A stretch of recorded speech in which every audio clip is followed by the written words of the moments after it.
On February 8, 1998, a woman just arrived from a long trip. She's tired, she's hungry, and all she wants to do is settle in. But what she doesn't know is that someone inside her house, someone she trusts, is planning to make sure she never leaves again. This is the story of a brilliant trailblazing woman who rose to the top in a field dominated by men, only to be betrayed by the very people she paid to protect her. Hadiza Latana Oboh wasn't just successful, she was a legend. In the 1980s and 90s, she made history as the first female pilot of the Nigerian defunct airways. She had wealth, fame, and influence, and by the time she was in her late 20s, she owned a massive home in Lagos. But despite her success, she lived alone. No husband, no children, no close family in her house. Just her and her employees, a driver, a gardener, and 2 gatekeepers. One of the gatekeepers was a man named Abdullahi. Abdullahi, somehow, was a dangerous man. At some point, Hadiza fired Abdullahi, but the reason why she fired Abdullahi was very unclear.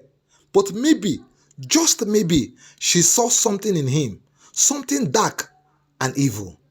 But then, one day, when she was about to travel, another of her worker, a gateman also, told her that he was leaving, he was traveling.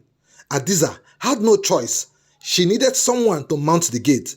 So she made a fateful decision that day. She went ahead to rehire Abdullahi once again to watch her home while she was away. This would be the worst mistake of her life. Please, watch this video to the end because something about the story doesn't add up. The moment that sealed Hadiza's fate was on February 8th. After being gone for a month, Hadiza returned home. Abdullahi, who never enters her house, helped her carry her luggage upstairs, something he had never done before. And when he stepped into her room, he couldn't believe what he saw.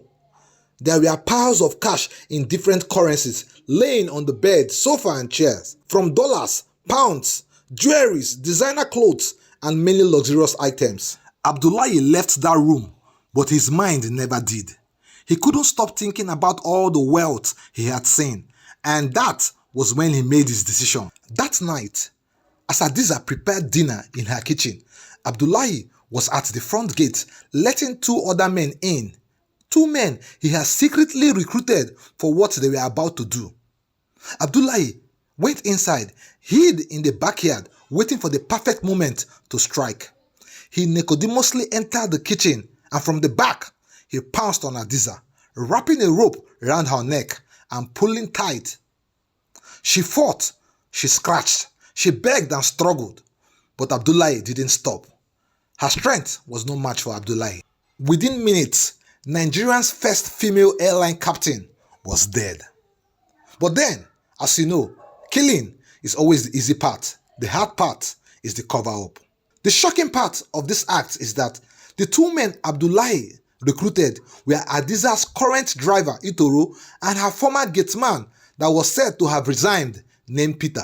They all came inside the house after he had strangled her to death. They took her body and dumped it inside a septic tank. They sealed it shut, and guess what they did next? 3 of them moved into the house as owners of the house. Before the break of dawn, they started selling off her belongings one after another. When visitors came looking for Hadiza, Abdullahi told visitors that she had traveled, and for a pilot that traveled frequently, this wasn't surprising for her friends and family. Itoro, the driver, even started using her car as a taxi, driving through Lagos as if nothing had happened. For months, they got away with this. But then, one person noticed something was off. Hadiza had a next door neighbor. The neighbor, who was a police officer, he sensed something was strange. From his compound, he could see things being moved out from Hadiza's house. Something about it didn't sit right with him.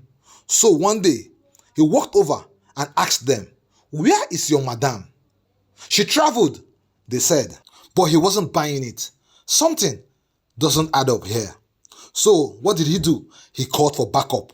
And within minutes, police swarmed the property and arrested Peter and Itoro. Meanwhile, Abdullahi fled before they arrived.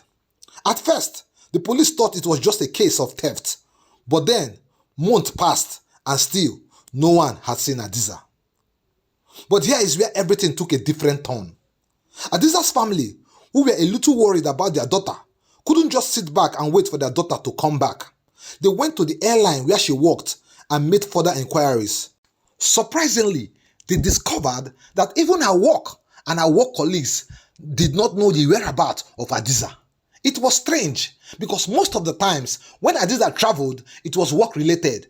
And for the fact that Hadiza had not been home for more than 3-4 months and her colleagues at work don't even know her whereabouts, it was strange. Concerns turned into panic. And what did they do? They went to the police station and made the police investigate further. Finally, the police searched the home again, but this time they were thorough. They found blood stains in the house, a rope and an unfinished meal in the kitchen. And then someone noticed something strange. The septic tank was covered with new cement. The cement was new, too new. They broke it open, and there she was. Hadiza's body was recovered. The 3 men were now facing murder charges. Abdullahi, who had fled before, was eventually caught. It seemed like justice would be served. But then something happened. Something happened that made everyone question the motive behind the murder of Hadiza. You see, the judge handling the case granted the 3 suspects bail. And just like that, they were free. But the nation went agog hearing this. Pressure from different corners asking for the rearrest of the suspects. But here is the shocker.